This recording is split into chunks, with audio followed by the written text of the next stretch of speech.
அதிமுகவிடம் 2011ஆம் ஆண்டு ஆட்சியை இழந்த திமுக சுமார் 8 ஆண்டுகள் எந்த வெற்றிகளும் பெற முடியாமல் தவித்தது. நாடாளுமன்ற தேர்தல், சட்டமன்ற தேர்தல், உள்ளாட்சி தேர்தல் என அனைத்திலும் தோல்வியே கிடைத்தது.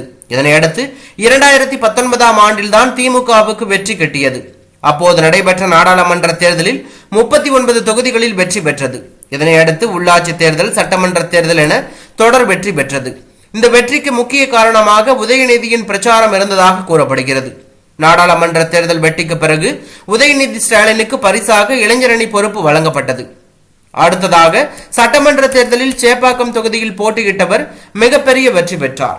எம்எல்ஏவாக சில மாதங்களிலேயே இளைஞர் நலன் மற்றும் விளையாட்டுத்துறை அமைச்சராக பொறுப்பு வழங்கப்பட்டது.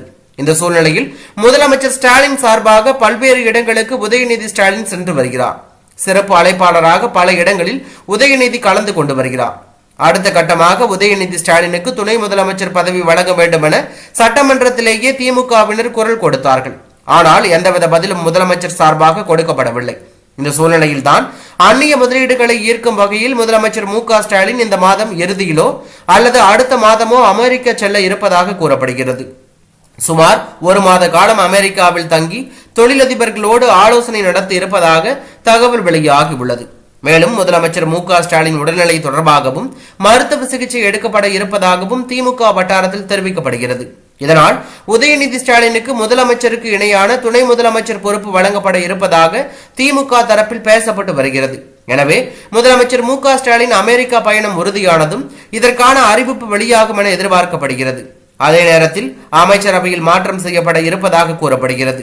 அமைச்சரவை பணி மட்டுமல்லாமல் கட்சி பணியையும் சரியாக செய்யாத அமைச்சர்கள் மாற்றப்பட்டு புதியவர்களுக்கு வாய்ப்பு வழங்குவது தொடர்பாகவும் திமுக தலைமை ஆலோசித்து வருவதாக தகவல் வெளியாகி அரசியல் வட்டாரத்தில் பெரும் பரபரப்பை ஏற்படுத்தி வருகிறது. இது ஒருபுறம் இருக்க, தமிழகத்தில் கடந்த சில நாட்களாக உயிர் பலிகள் ஏற்பட்டு மக்கள் மத்தியில் ஒருவித பதற்றத்தை ஏற்படுத்தி வருகிறது. கடந்த மாதம் கள்ளக்குறிச்சியில் விசச்சாராயம் அருந்தி 60க்கும் மேற்பட்டவர்கள் உயிரிழந்திருந்தார்கள்.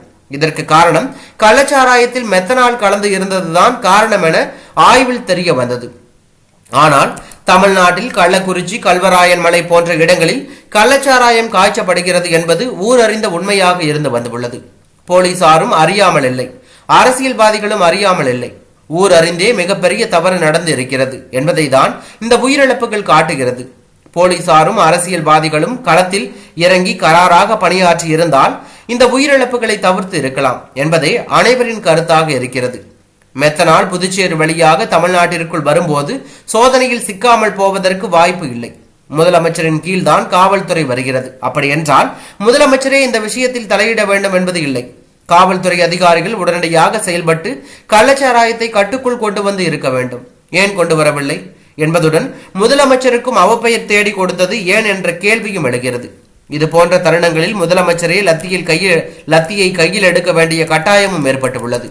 பாராபட்சமின்றி குற்றவாளிகள் தண்டிக்கப்பட வேண்டும். உடனுக்குடன் தண்டனை நிறைவேற்ற வேண்டும்.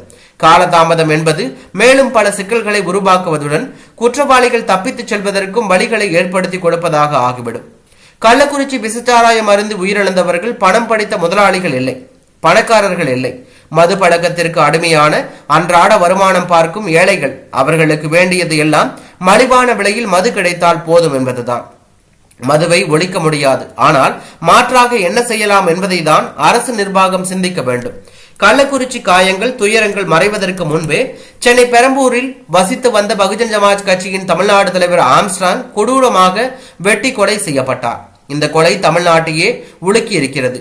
உணவு டெலிவரி செய்ய வந்தவர்களை போல நடித்து சரமாரியாக வெட்டி உள்ளார்கள். இதில் இரத்த வெள்ளத்தில் சரிந்த ஆம்ஸ்ட்ராங் உயிரிழந்தார். இதற்கு பல்வேறு மட்டங்களில் இருந்து கடுமையான விமர்சனங்கள் எழுந்துள்ளது. மக்களும் அச்சத்தில் இருக்கிறார்கள். தேர்தல் சமயத்தில் துப்பாக்கி வைத்துக் கொண்டு இருக்கக்கூடாது என்பதால் காவல்துறையிடம் துப்பாக்கியை ஆம்ஸ்ட்ராங் ஒப்படைத்து இருந்ததாகவும் இதை அறிந்து வைத்தே அவரை திட்டமிட்டு கொன்றதாகவும் முன்பு கூறப்பட்டது. ஆனால் இதை காவல்துறை மறுத்து இருந்தது. தேர்தல் முடிவுகளுக்கு பின்னர் துப்பாக்கி ஆம்ஸ்ட்ராங்கிடம் திருப்பி கொடுக்கப்பட்டு விட்டதாக கூறப்பட்டது. இந்த திட்டத்தை தீட்டி கொடுத்தது அந்த பகுதியைச் சேர்ந்த ஒரு ஆட்டோ ஓட்டுநர் என்ற செய்தியும் பரவி வருகிறது. ஆம்ஸ்ட்ராங் மீது ஆரம்பத்தில் பல்வேறு வழக்குகள் இருந்திருக்கின்றன. இவற்றை நீதிமன்றத்தில் சந்தித்து அவற்றிலிருந்து விடுதலை ஆகியிருக்கிறார். ஆனாலும் அந்த கசப்புணர்வு அவர் மீது இருந்தே வந்துள்ளது என கூறப்படுகிறது. ஆம்ஸ்ட்ராங்கை எளிதில் யாரும் நெருங்க முடியாத அளவிற்கு தான் இருந்துள்ளார். பாதுகாப்பு வளையத்திற்குள் இருக்க வேண்டியவர் ஆம்ஸ்ட்ராங் என்பதை உளவுத்துறை ஏற்கனவே எச்சரித்துள்ளது. அப்படி என்றால் முழு பாதுகாப்பையும் அவருக்கு காவல்துறை வழங்கி இருக்க வேண்டுமா?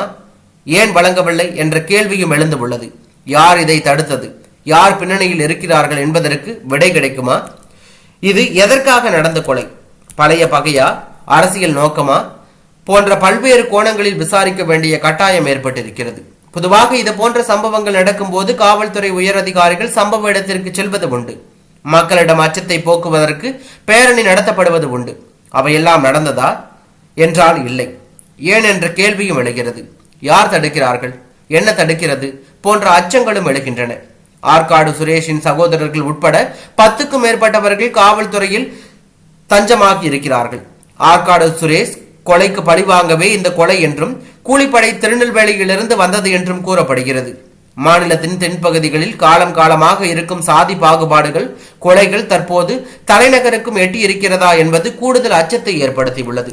தமிழ்நாடு சட்டப்பேரவை துவங்குவதற்கு முன்பு கள்ளக்குறிச்சி விசச்சாராயம் என்றால் சட்டசபை முடிந்த பின்னர் ஆம்ஸ்ட்ராங் கொலை வழக்கு என்று தமிழ்நாடு உறைந்து போயுள்ளது. நிர்வாகத்தில் எங்கே இடைவெளி? தீர்வு என்ன? எங்கு உண்மை மறைந்திருக்கிறது? போன்ற பல்வேறு கேள்விகள் எழத்தான் செய்கின்றன. மக்களின் மனதில் அச்சத்தை போக்குவதற்கு முதலமைச்சர் பிரம்பை கையில் எடுப்பது காலத்தின் கட்டாயமாக இருக்கிறது. தமிழ்நாட்டில் சட்டம் ஒழுங்கு சீர்கட்டு விட்டது என்று கூறுவதற்கு இல்லை. தேசிய முற்போக்கு கட்சி தலைவரும் நடிகருமான விஜயகாந்த் மரணத்தின் போது எந்த அசம்பாவிதமும் இல்லாமல் அவரது உடல் அடக்கம் செய்யப்பட்டது. பாதுகாப்பு ஏற்பாடுகள் தாமாக செயல்பட்டு இருந்தது. அதே போல ஆம்ஸ்ட்ராங் உடல் 3 நாட்களுக்கு பின்னர் அடக்கம் செய்யப்பட்டாலும் எந்தவித அசம்பாவிதம் ஏற்படாமல் பாதுகாப்பு ஏற்பாடுகள் செய்யப்பட்டு இருந்தது. கள்ளக்குறிச்சியிலும் சம்பவங்கள் கைமீறி செல்லாமல் பார்த்து கொள்ளப்பட்டது. அவ்வப்போது ஆட்சியாளர்களுக்கு கரும்புள்ளி விழுவது சகஜம் என்றாலும் அவற்றை உடனடியாக களைய வேண்டும் என்பது பொதுமக்களின் கோரிக்கையாக இருந்து வருவதாக தகவல் வெளியாகி தற்போது அரசியல் வட்டாரத்தில் பெரும் பரபரப்பையும் அதிர்வலையும் ஏற்படுத்தி உள்ளது.